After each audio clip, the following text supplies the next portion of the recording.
5 brutal leg exercises every man should be doing. And when I say every man should be doing them, it's because these exercises, when practiced consistently, will change not only the aesthetics of your legs, but other factors that completely impact your life, such as energy levels, circulation, hormones, and many other important aspects. And the best part, most of them you can do at home, so there's no excuse about not liking the gym environment. But before we begin, please leave your name and the city you're watching from in the comments. We would love to know. Exercise number 1, glute bridge with march. Let's start with an exercise that seems simple at first glance, but hides within it a brutally efficient potential to transform your lower body. The glute bridge with march is a dynamic variation of the traditional bridge that combines isometric glute activation with an alternating march component, making it one of the most complete movements you can include in your training routine, whether at home or at the gym. The gluteus maximus is the largest muscle in the human body, and the vast majority of people simply don't know this. When you develop this muscle consistently, the gains go far beyond aesthetics. The gluteus maximus is responsible for stabilizing the pelvis, protecting the lower back, and plays a central role in force production in practically every lower body movement.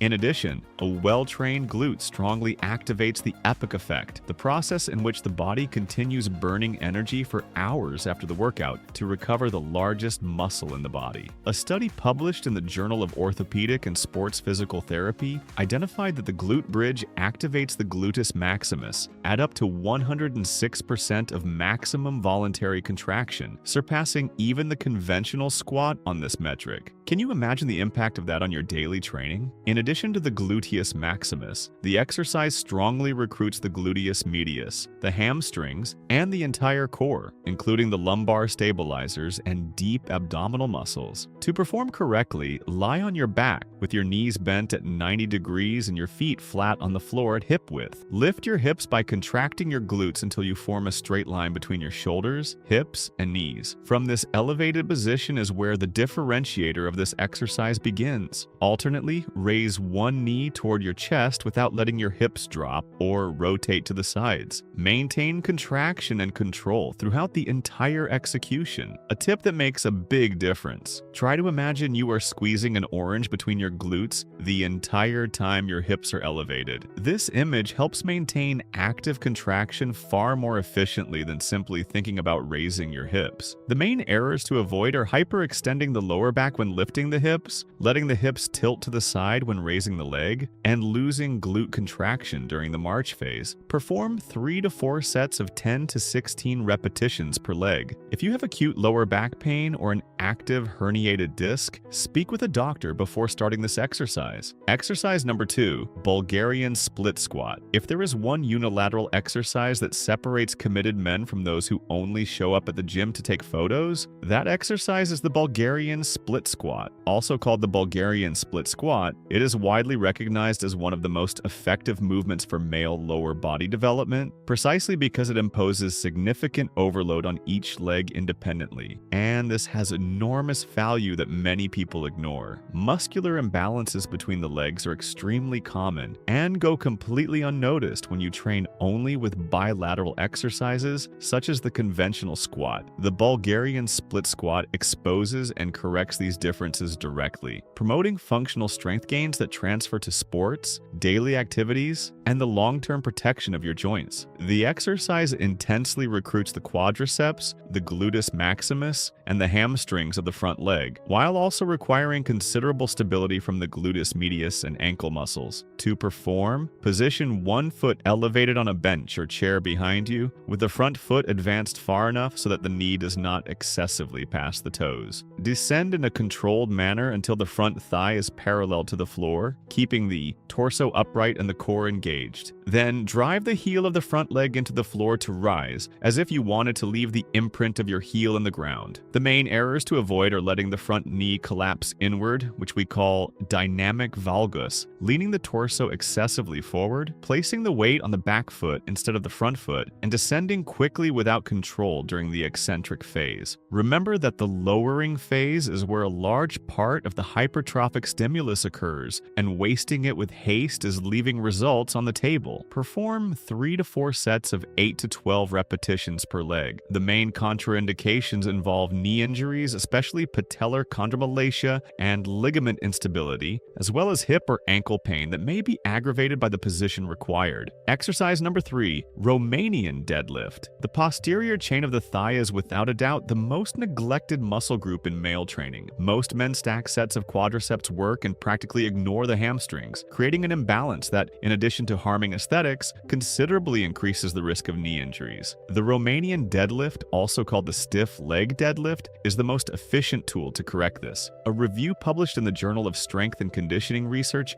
demonstrated that exercises with a strong eccentric component in the hamstrings, such as the Romanian deadlift, produce superior hypertrophy in that musculature compared to predominantly concentric movements, and also significantly reduce the risk of injuries in that region. This is especially relevant for those who practice sports involving sprints and rapid changes of direction. The exercise primarily works the hamstrings in all 3 portions, the gluteus maximus and the spinal erectors, with secondary activation of the gluteus medius and minimus. To perform correctly, stand with your feet at hip width, holding a barbell or dumbbells in front of your body. Keeping a slight bend in the knees, push your hips back while lowering your torso with the spine in a neutral position until you feel an intense stretch in the back of the thigh. Then, contract the hamstrings and the glute to return to the starting position. The movement starts from the hips, not the knees. A practical tip that helps a lot with execution. Imagine you are trying to close a drawer with your hips as you lower down. This ensures the movement starts correctly from the hips and not the knees, preserving the ideal technical pattern. The main errors to avoid are rounding the lower back during the descent, bending the knees too much and turning the movement into a conventional deadlift, and not pushing the hips back adequately, which drastically reduces the stretch and the stimulus in the hamstrings. Perform 3 to 4 sets of 8 to 12 repetitions. There is a contraindication for those with an active herniated disc, severe hamstring tightness without prior preparation, or acute lower back pain. Before we continue, don't forget to subscribe to the channel and activate the notification bell. Having constant access to science-based information is what will make you progress with long-term health in the world of exercise. Exercise number 4, step up. There is a special beauty in exercises that train the body exactly the way it was designed to move. The step up is one of them. Functional by nature, this movement directly replicates everyday actions such as climbing stairs, rising from elevated surfaces, and walking on uneven terrain. For this reason, it represents one of the exercises with the greatest transfer to real life within a strength program for men. Regular step-up practitioners often notice improvements in balance and pelvic stability relatively quickly, which has a direct impact on the quality of other training exercises and, over the years, contributes significantly to independence and fall prevention. The primary muscles worked are the quadriceps, the gluteus maximus, and the hamstrings of the supporting leg, with important participation from the gluteus medius and ankle stabilizers. To perform, stand in front of a firm bench or step at knee height or slightly below. Place one foot completely on the surface, drive the heel down, extend the knee and hip to lift your body, and bring the other foot up to the level of the bench in a controlled manner. Then lower with eccentric control, returning the foot to the starting position. All of the work must be performed by the leg on the bench. The main errors to avoid are using the lower leg to push off the ground and generate improper momentum, letting the knee collapse inward into valgus, leaning the torso excessively forward, and using a bench that is too high for your current strength level. And you know why the push from the lower leg is so harmful? Because it removes precisely the overload from the leg that should be working, turning an excellent unilateral exercise into a movement with no quality whatsoever. Perform 3 to 4 sets of 10 to 15 repetitions per leg. Contraindications include intense anterior knee pain, such as an advanced patellofemoral syndrome, ankle instability, and post-operative knee recovery without specific medical clearance. Exercise number 5, leg extension machine. We have reached the 5th and final exercise on the main list, and it is, without a doubt, the most controversial. The leg extension machine gained a bad reputation in some fitness circles in recent years, with many people declaring it dangerous or simply useless.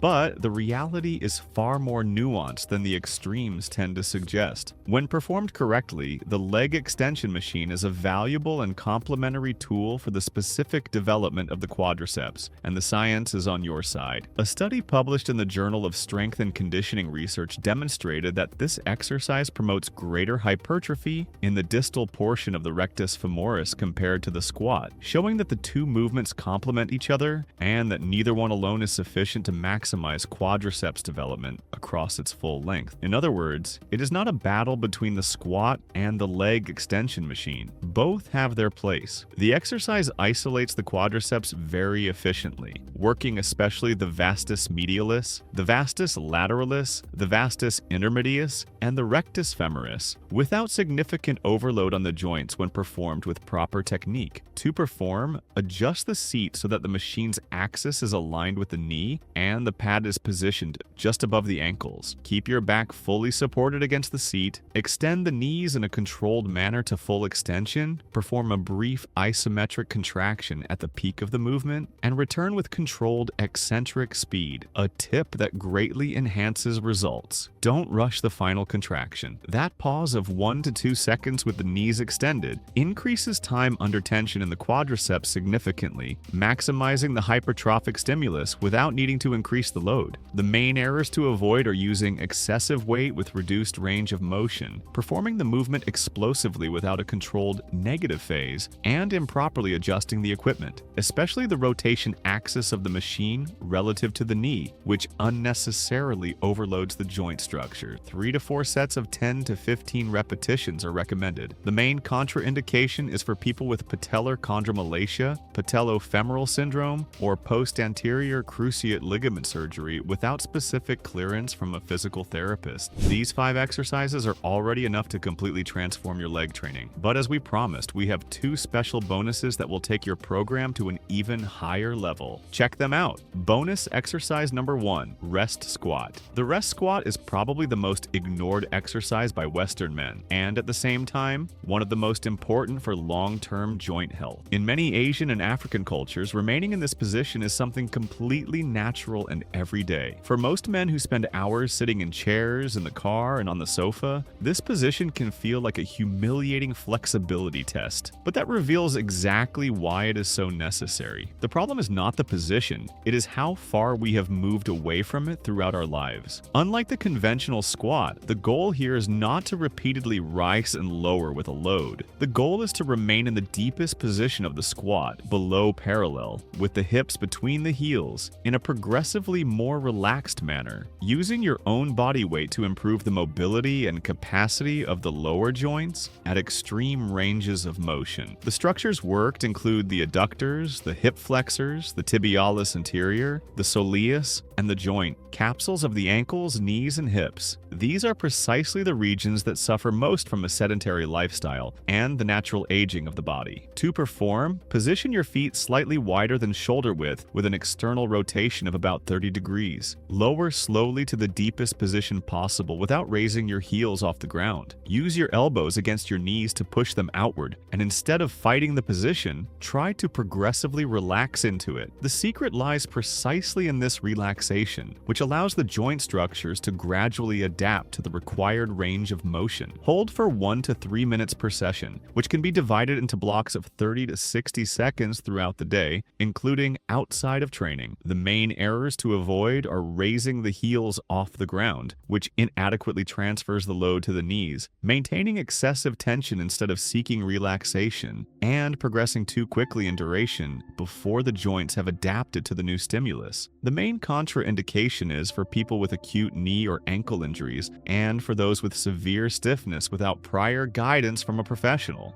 Bonus exercise number 2, calf raise. Closing this list without talking about calves would be a mistake I simply could not make. The calf raise is one of the simplest exercises in the world and, at the same time, one of the most underestimated. Most men spend the entire workout building quadriceps and glutes and leave the gym with calves that seem to have been forgotten along the way. But there is a much deeper reason than aesthetics for including this movement in any serious leg training program. The calf is known among health professionals as the second heart of the human body, and that title is no exaggeration. The gastrocnemius and the soleus work together to pump blood from the lower lower extremities back to the heart against gravity. When these muscles are weak or underdeveloped, blood circulation in the legs is directly impaired, which can result in swelling, a feeling of heaviness in the legs, and in the long term, an increased risk of serious circulatory problems. In addition, well-trained calves contribute significantly to balance and body stability, helping to prevent falls, especially as we age. It is a small muscle with an enormous responsibility. The exercise primarily works the gastrocnemius, responsible for the characteristic diamond shape of the calf, and the soleus, in addition to stimulating the plantar flexors of the foot and the ankle stabilizers. To perform standing, position your feet parallel at hip width, with the front third of the foot supported on a step or platform and the heels free. Lower the heels below the level of the platform for a maximum stretch. Then raise them as high as possible by contracting the calf, hold for 1 to 2 seconds at the peak, and return in a controlled, eccentric manner. To maximize results, it is essential to work through the full range of motion and also include the seated version, which isolates the soleus more by eliminating the participation of the gastrocnemius, which crosses the knee. It is worth noting that the calf is composed predominantly of slow twitch fibers, which means it responds better to sets with a higher number of repetitions. So do not be surprised by higher volumes for this muscle. The main errors to avoid are performing the movement quickly without control, not exploring the full range of motion, and neglecting the eccentric phase, which is where a large part of the hypertrophic stimulus occurs. Perform 3 to 4 sets of 15 to 25 repetitions, or 3 sets with low to concentric failure. Contraindications include Achilles tendonitis in the acute phase, intense plantar fasciitis, and post-ankle surgery without medical clearance. If you enjoyed this and are interested in a complete guide to gaining muscle mass after 40,